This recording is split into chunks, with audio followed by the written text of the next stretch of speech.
Ooh, so you wrote this song, right? It's called what Choosing you. I'm choosing you. I'm choosing you. Yeah, Okay. choosing you. Yeah. So when you say I'm choosing you, that's like you making a conscious decision to like what's the song about basically? Oh, Long you as I gotta get tell it. them about the What's up? you gotta tell them about the album cover. Yeah, Oh, that's yeah. because What's when up you with the said cover? when he What's up said with the the cover? album cover, that kind of explains what you were just asking. Yeah, Oh, okay, yeah. okay. So like the album cover, like my idea for the album cover when I first got it done, I wanted to have like a motion art, right? And I wanted the motion art to be my wife's hand, like coming from, you know how the square Mm-hmm. cover, so you show the motion hand coming to the scene, which is my wife hand, and then my hand come in and put the ring on her finger. Right. But like on the floor is like the fur coat, the pimp hat, the gator shoes is through on the floor. Right. Like I'm gonna give Yeah, these yeah. ways up for Right. you. You know what I'm saying? Yeah. I'm choosing you. But I'm telling you, bro, like the way I came up with the hook is crazy, bro. It's like I'm listening to the beat. You know how you listen to a beat? Because I was doing the track behind the melodies, right? I Right. told you I did the drums and Right. stuff. So it's embedded in my memory now because I'm playing it so much because I'm trying to do the drum.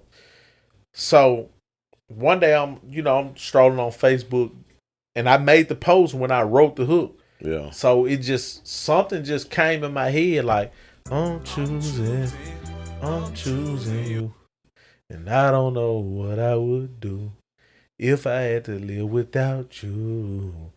I'm like, man, this shit hard. I'm choosing you. And baby girl, forever won't do.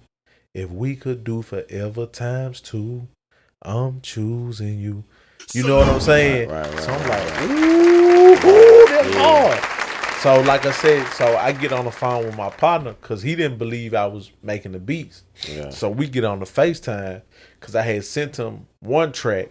And he like, bro, you did? I'm like, yeah, nigga. I said, I told you, ain't nothing finna stop me with this project. You know what I'm saying? Yeah. So I'm playing the beat for him, showing him me putting it together. And I start singing the hook to him. Mm-hmm. So he was the first one that was like Hosanna that's on the Shenanigan record. He was the first one to be like, bro, that's a record. He was like, nigga, that's a record. Mm-hmm. Say that hook again. He kept saying, say that hook again. Right. He was like, bro, when you drop it, you need to do it just like that, bro. You don't need to let nobody sing it. Cause when I write a hook that's singing, I'm like, okay, I gotta find somebody. No, bro, you need to do it. Mm-hmm. I'm like, for real, like, bro, I'm telling you, bro, that's a record. And they kind of birthed it.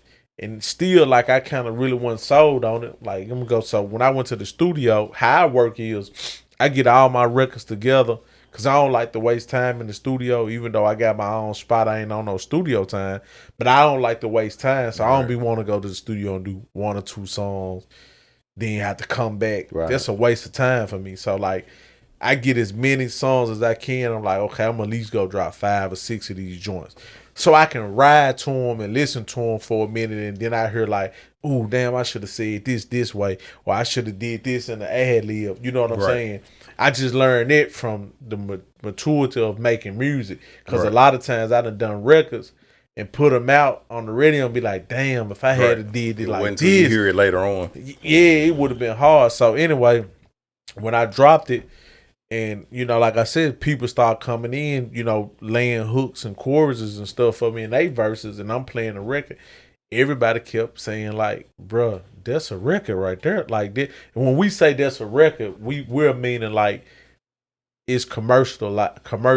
That's it's that one one of them records that a catch. It's catchy. It's got all the vibes to it. So yeah, that's how they kind. So clearly we know that's the culture we live in. The song that you're about to come out June 7th, 24th? 24th. June 24th.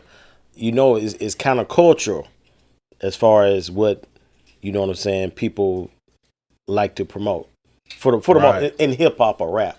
You know what I'm saying? I think we talked about some of this in the first time you was here. It's a little bit maybe in the whole broad conversation about it.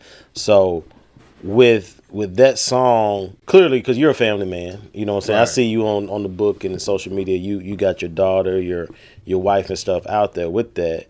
And, you know, and that's you.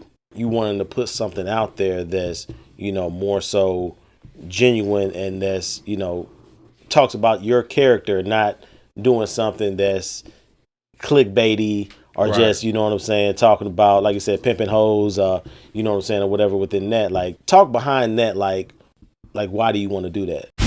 Keep it presidential.